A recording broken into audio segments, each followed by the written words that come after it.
The Ultra Beasts are coming soon to Pokemon Go. If you're not familiar with the Ultra Beasts, they're basically legendary Pokemon. They're just called the Ultra Beasts. So Pokemon Go hinted or teased that they're going to be releasing Nihilego soon.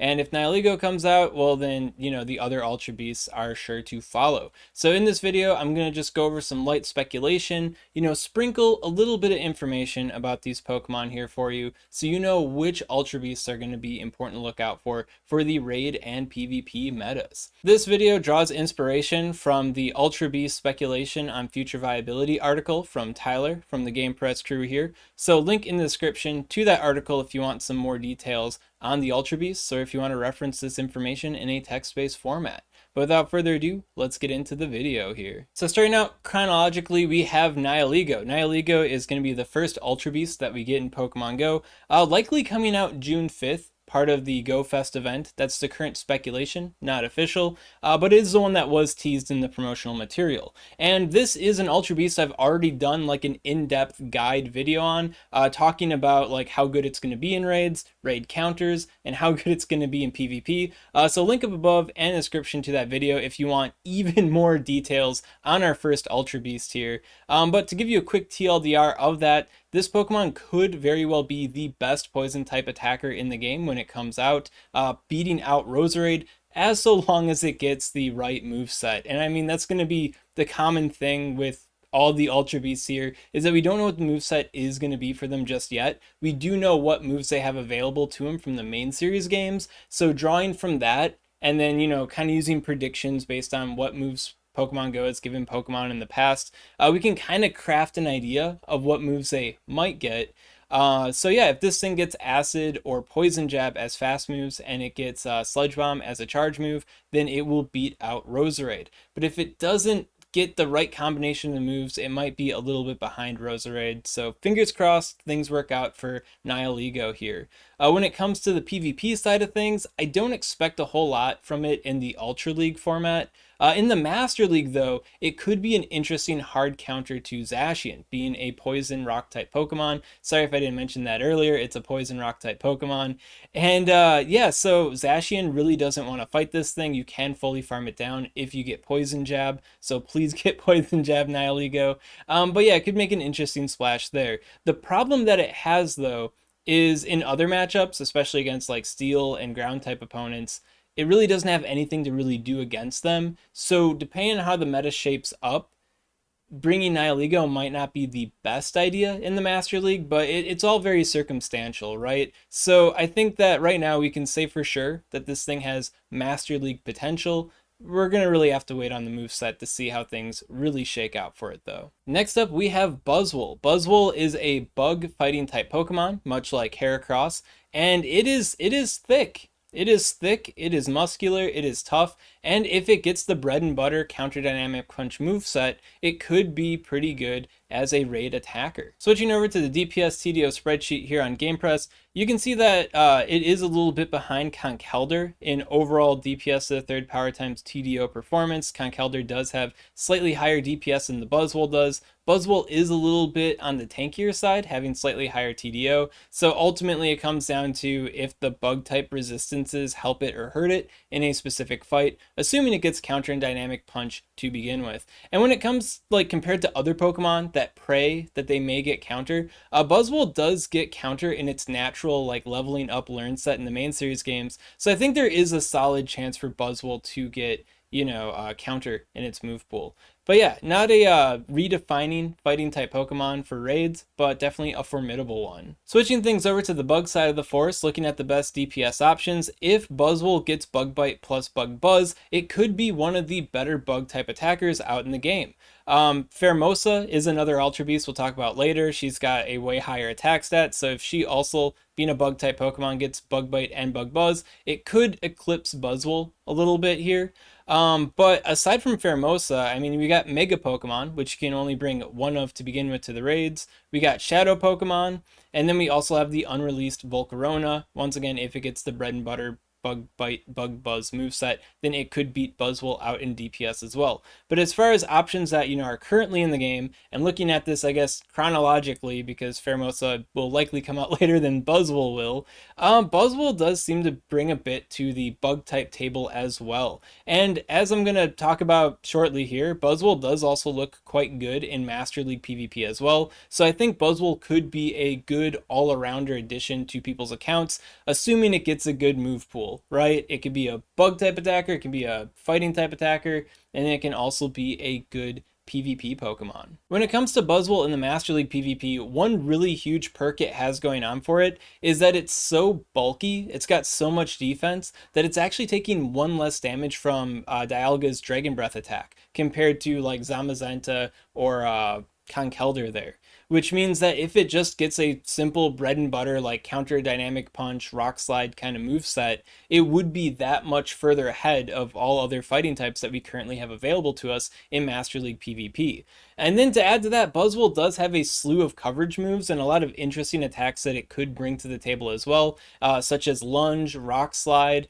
So it's got a lot of coverage options going on, which could make it a very dynamic pick for the Master League PvP. But of course, it's all going to come down to the move pool, so we'll see when the curtain calls what's going to go on for Buzzwole exactly. But right now, it's not looking too bad. And to that end, it's not too bad in the Ultra League either. It will have roughly a similar stat product to Heracross, another bug fighting type Pokemon. Heracross is pretty decent in the Ultra League, so if Buzzwole gets a more interesting move pool than what Heracross has, well then Buzzwole could obviously bully its way into the Ultra League as well. Next up chronologically is Pheromosa. Pheromosa is also a bug fighting type Pokemon. It is basically the Lady Buzzwole. However, instead of being really tanky, Pheromosa is really fragile, like no bulk whatsoever, complete glass cannon Pokemon. When it comes to it being a bug type attacker, as you saw in the previous section, if it gets the right move pool, it could be the best bug type attacker in the game. Unfortunately, when it comes to the fighting side of the force, Pheromosa doesn't have a lot of good moves to work with. No counter, could get low kick, but even with that big attack stat, I don't think it's going to be making a big splash as a fighting type raid attacker. Then when it comes to PvP, once again, the move pool is going to hold it back, but I think bigger than the move pool is going to be the lack of bulk holding it back. So I don't expect much from Pheromosa when it comes to PvP. Just taking a look at it as a fighting type attacker, it's not that bad. Its DPS can pull ahead of Conkeldurr, which is, pretty impressive. But when you look at that TDO, it having less than half the TDO of Conkeldurr, and then when you look at the DPS of the third power times TDO, which is like a good metric for Pokemon's overall raid goodness, that's also less than half of what Conkeldurr has going on, which makes me a little apprehensive about saying like, hey, definitely use Pheromosa. But hey, if you want the best bug type attacker around, assuming Pheromosa gets the best bug type moveset it can get, this will be good for that. And then if you want to transition it into a raid as a fighting type attacker, that can work out too. And then given how like raids work, I know I don't do a lot of raid content on my channel nowadays, but given the rhythm of like the raid battle, Pheromosa could, have really good like peak lead DPS in the lead slot as a fighting type attacker. That could be an interesting option for it as well. But we'll have to see that, when it gets the moveset, and then what raids Pheromosa could be good in as a fighting type attacker. So I think that should all be explored in the future. But right now, I guess it is not too bad as a fighting type raid attacker. Sold a little bit short there earlier. Next up is Xurkitree, and this thing is insane. It's a mono electric type Pokemon with a massive 330 attack stat. So when it comes to the raid side of the force, this Pokemon could very easily be one of the best electric type attackers. If Xurkitree is able to get the bread and butter Thundershock Wild Charge moveset, it'll beat out even Shadow Pokemon in terms of DPS by a fairly wide margin, which is pretty insane to think about. I honestly think that just for this reason, Niantic might give it the shaft in terms of the move pool, because this is insanely powerful, and I don't think any other Pokemon in the game would ever be able to meet this level of raw electric type power if it got this, penultimate move set. And then if I take off the best limiter with this best checkbox, I sort it to just one Pokemon, their best moveset. If I take the limiter off there, you can see that a wide variety of its potential movesets would be just straight up better than every other electric type currently in the game by a pretty large scale. You know, obviously these are the wild charge movesets, which are what we're hoping and praying that it gets, because that's like the big electric attack there. That's what actually matters. But even if it gets like Discharge or Thunderbolt with like Charge Beam, you know, the Stinky Stink Charge Beam Thunderbolt moveset, even that would put it on the level of currently released Shadow Pokemon. So yeah, Xurkitree, if you like electric type Pokemon, this is going to be your electric type Pokemon. Then when it comes to the PvP side of the force, I don't really expect a whole lot out of this thing. Very, very low bulk, very, very, very, very high attack, relatively limited move pool, so I don't think this thing will be making much of a splash in PvP at all. Although I could be mistaken. If it gets the right kind of move set and it hits in just the right way, this thing might make a splash in Master League PvP. But I kind of doubt it right now. Then next up, we have Celesteela, or is it Celesteela? I honestly don't know how to pronounce it. Correct me in the description so I can get learned up on how to say this Pokemon's name. But yeah, this is a weird skeleton rocket ship floaty looking thing. It is a steel flying type Pokemon, much like Skarmory, and it's pretty bulky compared to the other Ultra Beasts here, having a relatively like balanced stat line. So when it comes to the raid side of the force, I don't expect a whole lot out of Celesteela here, just because the attack stat's too low and its move pool is a little bit too shallow for raids, but just with the attack stat alone, it's not going to do a whole lot. But could it have potential in PvP? Well, when it comes to Great League, it's too high stat to fit into the Great League, unfortunately. It's at like 111, I think it's like 19.5 or something for level. So yeah, you can't trade this thing into the Great League, unfortunately, when it comes out. In the Ultra League, however, it could be a better iteration of Skarmory. I know that there was a time in the past where people were using XL Skarmory in Ultra League PvP. Haven't heard a whole lot about it nowadays, and you know, it is kind of slotted to get replaced by Corviknight in the future as well. Celesteela could be another Pokemon that could replace the idea of Ultra League Skarmory. To add to that, Celesteela does have an interesting, charge move arsenal behind it as well. You know, complete with, rock, fire, and ground type coverage. I think it might even have some fighting type attacks as well. So if it does get some good coverage moves, that alone could just put it above Skarmory like ever in the Ultra League. It could even put it above Corviknight in the future if Corviknight doesn't have any coverage moves as well. Then bumping up to the Master League PvP, it's really going to come down to this thing's move pool. I haven't looked at it too closely in the Master League because, I feel like a lot of it rides on it getting Earthquake or not, and then a move it can actually bait with to get to the Earthquake. And then even then, it's just like another Steel type Pokemon in a meta where Steel type's a little bit anticipated there. So I don't know. It can take Dialga on in the 1 shield situation. It can't take Dialga on in the 2 shield situation, even with a good bait move plus Earthquake. So that's a little bit shaky for a Steel type Pokemon.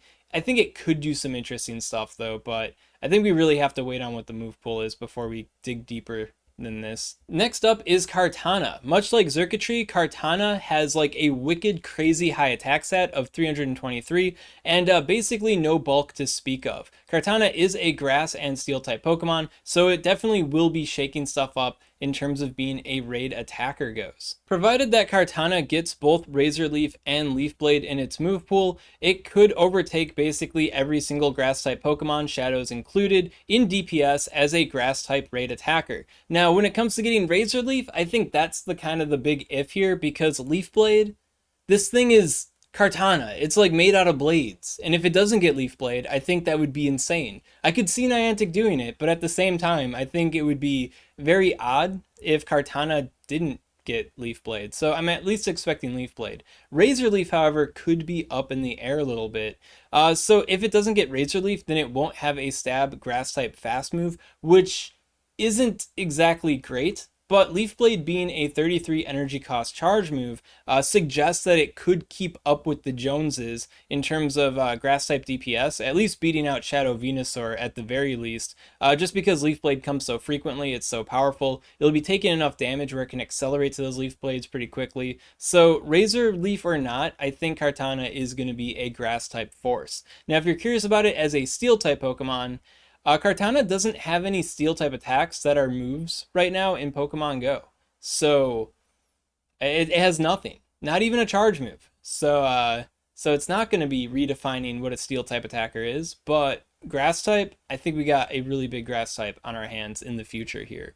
Then when it comes to the PvP side of the forest, once again, this thing has no bulk, so I really don't expect a whole lot from it. But who knows? Maybe it'll hit stuff in just the right way where it could have some interesting meme potential in some sort of league for one reason or another. Next up, we got Guzzlord, and oh man, do I love this guy. I mean, just look at him, right? And I also have some fond memories in the TCG with a Guzzlord meme deck where you'd basically just run one Guzzlord and the rest of the deck would just be dark energy, and it was dumb, and I loved it. You could spice it up a little bit with other cards and extra Guzzlords, but man, at any rate, this Pokemon kind of flips the script on how things were currently going. You know, with the big attack, low bulk, this thing is low attack and really high bulk. Actually, when it comes to the bulk side of things, it's got really low defense, only 99 base defense, but it has a wicked huge 440 stamina stat. For reference, Blissey has a 496 stamina stat, so it's not beating out Blissey. But this thing is basically, you know, on a thickness level that we don't see on most other Pokemon, which clearly means this thing is going to have some potential when it comes to PvP.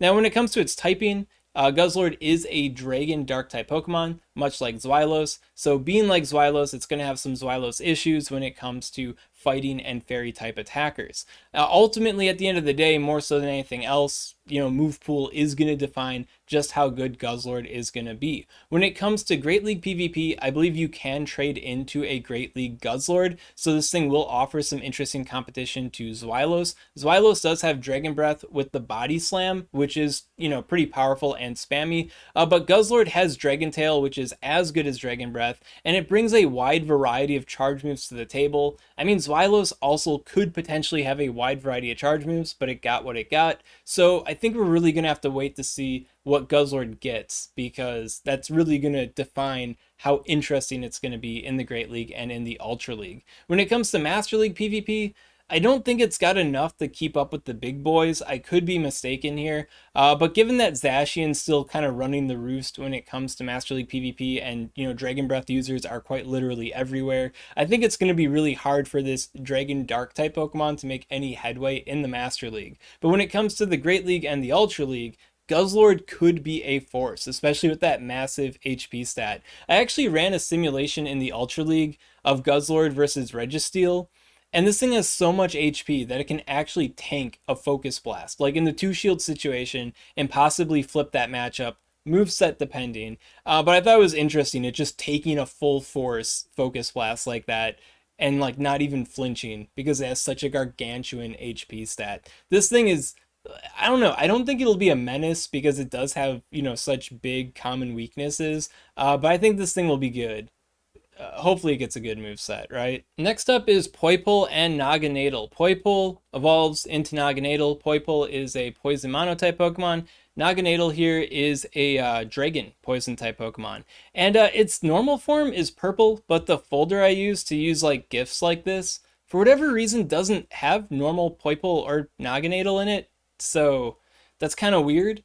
But they do have the shiny ones, so this is what a shiny Naganadel looks like. At any rate, this Pokemon's going to be an attack-weighted Pokemon once again, so could it be an interesting poison or dragon type attacker in raids? You know, I kind of like this shiny. It looks like it's more like a bee, you know, it's got the stinger and everything. I mean, it's probably what they were going for, right? So when it comes to Naganadel as a poison type attacker, if it gets the bread and butter Poison Jab Sludge Bomb moveset, then it could even outpace Nihilego as a poison type attacker. Now, of course, Nihilego does have much higher bulk, so when it comes to the DPS to the third power times TDO, which is, you know, a metric for the overall raid goodness, if you haven't heard yet, Nihilego would beat out Naganadel, but Naganadel does have that, you know, DPS gain. So in most raid lobbies, Naganadel will probably be the superior poison type attacker.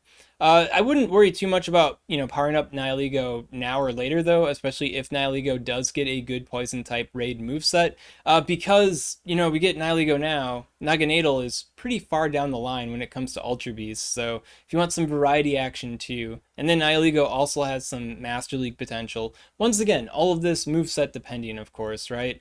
But yeah, I wouldn't count Nihilego out until we get the move pool. But Naganadel is looking pretty good. But once again, Naganadel also has similar move set. If it actually gets a good move, kind of concerns. Then when it comes to Naganadel as a Dragon type attacker, if it gets the bread and butter Dragon Tail Outrage moveset, it can learn Dragon Tail. So that's like one thing done. Outrage it can also learn, but it can also learn, Dragon Claw or Dragon Pulse too, which would be a little bit of a setback for it.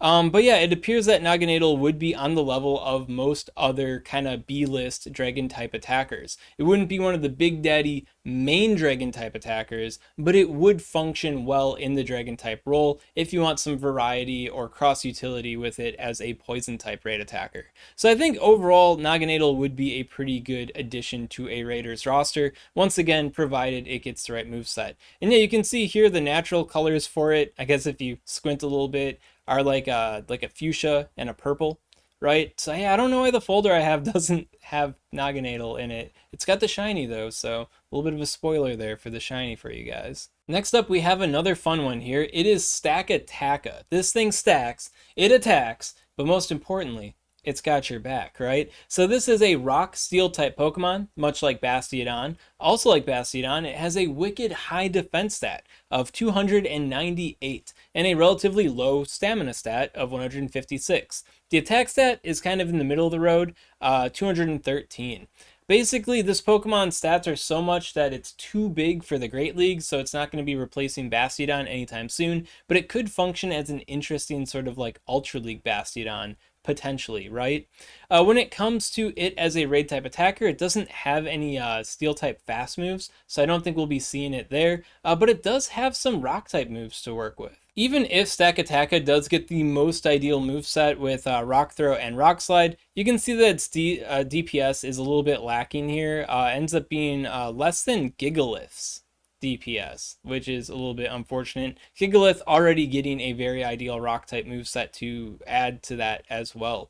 Does have a little bit more TDO than Gigalith, but at the end of the day, the DPS times TDO third power thing, Gigalith is just better. So poor Stakataka. It stacks, it attacks, it tries its best, but I don't really think it'll be a really good raid attacker to bring. I mean, it's not terrible. It's on page 2, sorted by DPS, so it's not the worst rock type attacker in the game, but definitely not the first Pokemon that you're going to bring to a raid as a rock type attacker. And then to close out this video with a bang, chronologically, we have Blacephalon.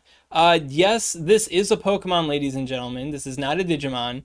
This is a Ultra Beast Pokemon from Ultra Space.